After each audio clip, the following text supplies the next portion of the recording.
嘉义台北市传出一名4个多月大女婴在保姆家中疑似因为咳嗽噎奶，虽然紧急送医，但还是宣告不治。家属不满，质疑这保姆在照顾上有疏失。经过检警桑验，由于女婴身上没有外伤，今天上午将会会同法医来进行解剖，厘清死因。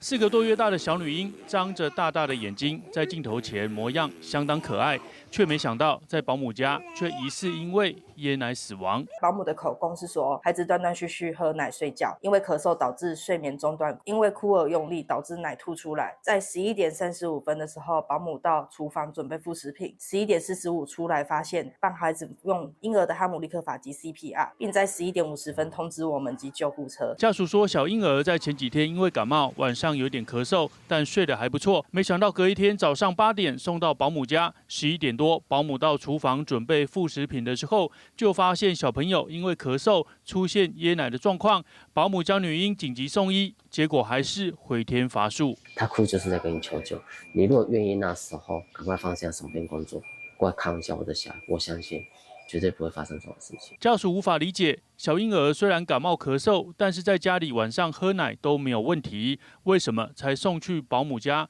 短短3个小时就出状况？质疑保姆在照顾上有疏失。我小孩已经被解剖我真的解剖才能知道真相。那你这么多人在干什么？一直发生，为什么会发生在我身上？今天爸爸要请了很多那个妈妈写给相关单位的来